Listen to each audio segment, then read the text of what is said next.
वाह सही वाह। इस सारे वेवर इजाज मलंग साहब हैं ते दरवेशी आलम हैं ते इन्हां को देख लो आज तवज्जो नाल ते अक्सर साडी वीडियो च भी आंदे रहने प्यारे प्यारे आज प्यारे प्यारे कसीदे शेर पढ़दे खड़े। सुनाओ को भी शेर सुना छोड़ो बंदे वाला शेर हो गया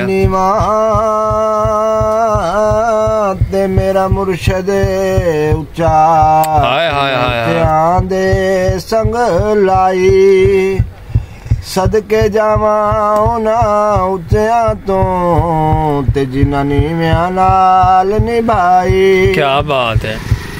ते खस खस जिन्ना कदर ना मेरा ते मेरे साहब ने बड़े आया कि मैं गलियां दा रूड़ा खूड़ा ते महल चढ़ाया साया।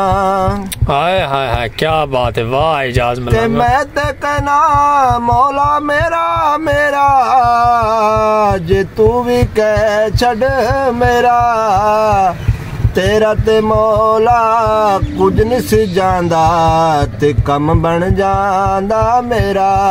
सुभान अल्लाह वाह इजाज मलंग वाह। ये ना सुनो ना ना हक दी हक लिया इत्थे होर ना कोई दलील होवे। एक चेहरी हक दी हक लिया इत्थे होर ना कोई दलील होवे। इत्थे कम नहीं सिफारिशां दा भावें मूसा ते भावें खलील होवे। हाय हाय ते जेड़ा हक दा फैसला कर दईए ओदी फिर ना कदी अपील होवे। हुसैन मुकदमा क्यों हारे जिदे नाल बाबा वकील होवे। क्या बात है जा साहब शुक्रिया ता दिल तो नवाजिश विवर आज बंद की कोई बोतल बंद की तेरी ते जुदाई नालों असी मौत पसंद की। क्या बात है विवर आज दे माशाअल्लाह ई प्यारे जे कसीदे दे डोड़े छोड़िया नाल विच सोने दा तोक भी सी कुछ दुनिया दे लोक भी जालिम सन ते कुछ सानू भी मरण दा शौक जो सी। हाय हाय हाय वे जा साहब बस ता दिल तो चला शुक्रगुजार हैं बस नेक्स्ट वीडियो अगले व्लॉग के तो प्यारा जी आवाज सुनवेसु ते आज दे खूबसूरत जे छोटी जे शॉर्ट वीडियो ना सकने सो इजाज मलंग सलाम कर छोड़ो।